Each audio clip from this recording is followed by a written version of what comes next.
माता वैष्णो देवी के महिमा अपरंपार बा।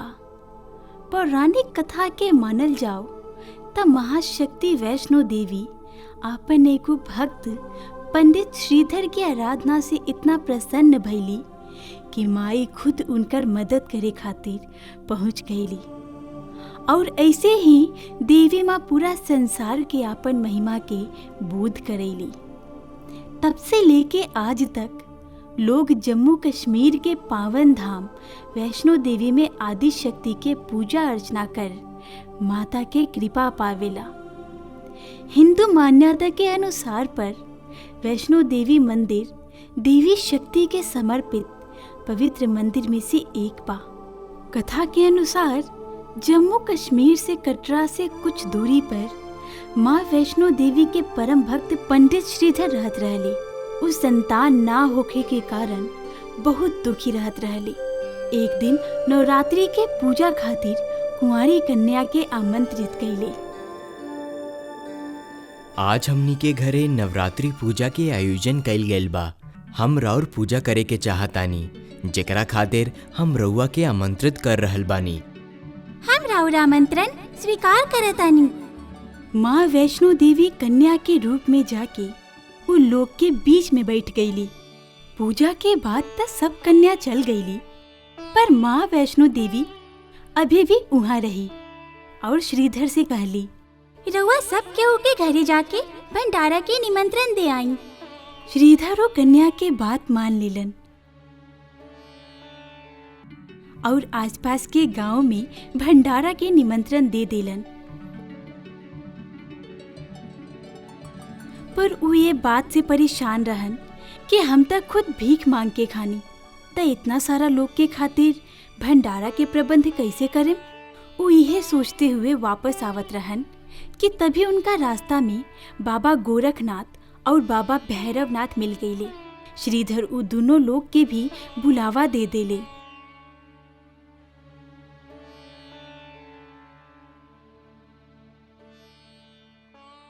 हम रउआ लोग के अपन घर निमंत्रण देवे आइल बानी। अगर रउआ लोग हमरा घरे आएम त हमनी के धन्य हो जाएम सन। दीनहीन कंगाल भिखारी भंडारा करवई हैं, जौन खुद ही मांग मांग के खाला उ हमनी के खिलई हैं। जितना तीनों लोग में नहीं के उतना खानी हमनी के खिलैबे तू। जेकरा इंद्र भी पेट ना भर सकेला ते बहुते मासूम बारिस। कम पड़ जाला भंडारा जहाँ जहाँ हम जानी। गुरु चेला श्रीधर के मजाक उड़ा के हंसे लगले और श्रीधर इस सब देख के चुपचाप सुनत रहले और उनका बहुते दुख भइल। फिर भी श्रीधर प्यार से कहलन, फिर भी रउआ लोग के आवे के बा और भंडारा के शोभा बढ़ावे के बा। हम रउआ लोग के भूखा ना लौटाएम। भंडारा के निमंत्रण सुन के सब गांव वालन हैरान हो गईले। क्यों कवन कन्या बिया जवन सब गांव वालन के भंडारा खिलावे के चाहतिया। एकरा बाद श्रीधर के घर में अलग अलग गांव के लोग भंडारा खातिर इकट्ठा हो गए। तब कन्या रूप में माता वैष्णो देवी एगो अनोखा पात्र से सब लोग के भोजन परोसल शुरू कर देली। भोजन परोसते हुए देवी वैष्णो भैरवनाथ के लगे गईली। कन्या, तू सब केहू के ओकर इच्छा के भोजन दे तारू, त हमरा के हमार इच्छा के भोजन दा। हम खीर पूरी के जगह मांस खाएम। ये ब्राह्मण के यहाँ के भोजन है और वैसे भी भंडारा में मांसाहारी चीज ना दिहल जाला।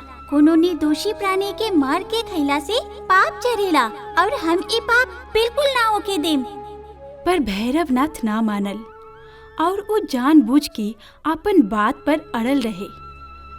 भैरव के वो कन्या पर अचानक से शक भइल और जब वो कन्या के पकड़े के सोचलक त देवी माँ जान लेली और वायु रूप लेके त्रिकुटा पर्वत की तरफ उड़ गईली। कहल जाला कि पर्वत माता के रक्षा खातिर पवन पुत्र हनुमान भी रहन। ओही बीच हनुमान जी के प्यास लाग गई, पर उनका पानी ना मिलल। का ढूंढ रहल बारा पवन पुत्र? हमरा बहुते जोर से प्यास लागल बा। देवी वैष्णो इस सुनते ही धनुष निकाल के और पहाड़ पर बांध चला के एगो जलधारा बना देली, जिकरा से हनुमान जी अपन प्यास बुझैली।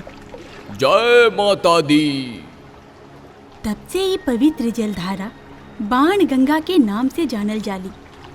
ऐसन मान्यता भी बा कि एकर पवित्र जल के पिए से और एमे स्नान करे से श्रद्धालु जन के सारा थकावट और दुख दूर हो जाला। ए दौरान देवी माँ गुफा में प्रवेश करके पूरा 9 महीना तक तपस्या कैली। वहाँ भैरवनाथ कन्या रूपी माता वैष्णो देवी के गायब भइला से उतावला हो गई रहे और फिर वो अपन तपस्या में लीन होके अपन मायावी शक्ति से उनका के खोजे लागल। तभी ओकरा देवी के गुफा में छुपल होके के पता चल गई। फिर भैरवनाथ हवा के गति से गुफा के पास पहुंच गई, जहां ओकर सामना एगो साधु से भइल। जेकरा की कन्या समझ रहल बाड़ा तू, उ आदि शक्ति माँ जगदम्बा हई। यही से उ महाशक्ति के पीछा कईल छोड़ दा तू। भैरवनाथ उस साधु के बात ना मानल और हट करके वो गुफा की तरफ जाए लागल। साधु ओकरा के रोके की बहुत तरह के कोशिश कैलक, लेकिन वो अपन बल प्रयोग करके भीतर जाए लागल। तब माता की रक्षा खातिर वहाँ हनुमान जी प्रकट हो गईले और भैरवनाथ से युद्ध करे लगले।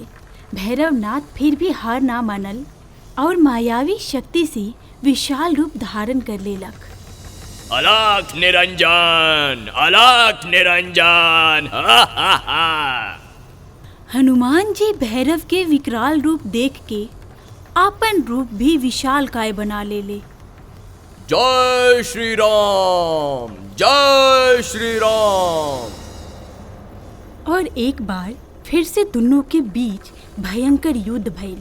हनुमान जी अपन गदा से भैरवनाथ पर हमला कर देले। तुरंत आ गइल बा भैरवनाथ। अब तहरा के हमार गदा के प्रहार से कौन बचाई? हा हा हा हा हा। तहरा हमार शक्ति के अंदाजा नहीं खे वानर। ईला। लेकिन भैरवनाथ भी कुछ कम ना रहे। वो अपन कटार से हनुमान जी के डट के सामना कैलक। वो दोनों में काफी देर तक घमासान युद्ध भइल। वो बीच जब वीर हनुमान निधान होके लगले कि तभी माता वैष्णो देवी गुफा से बाहर अइली। रुक जा पवन पुत्र, एकर अंत तहरा हाथे ना बल्कि हमरा हाथे लिखल बा। हनुमान जी माता के प्रणाम करके दूर हट गईले। देवी वैष्णो भैरवनाथ के चेतावनी देली और वापस जाए के कहली, फिर भी वो ना मानल। हम कहतानी अभी भी मान जा और चल जा यहाँ से। भैरवनाथ ना मानेला और जोर जोर से हंसे लागल कि तभी क्रोध में देवी माँ अपन त्रिशूल से भैरवनाथ पर हमला कर देवेली। अपन तरफ त्रिशूल के आते देख के भैरवनाथ वहाँ से भागे लागल और त्रिशूल ओकर पीछा करत करत ओकर सिर धड़ से अलग कर देलक।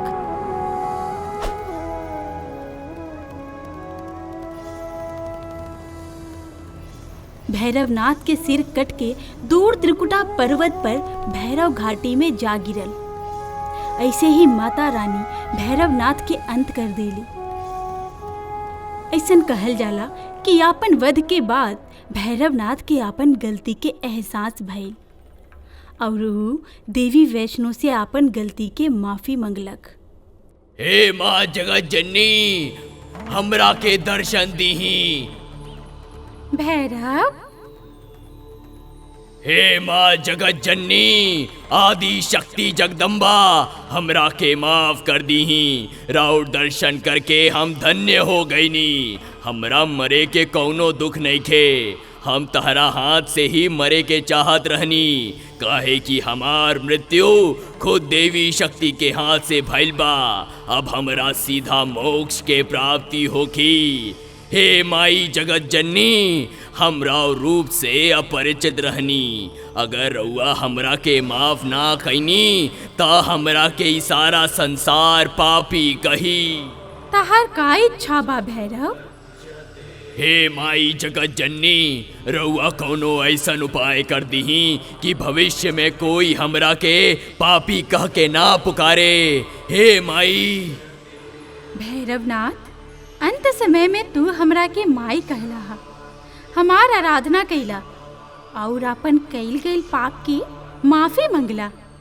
हम तहरा के माफ कर देनी और ई वरदान देतानी कि अब से तहार भी पूजा होई।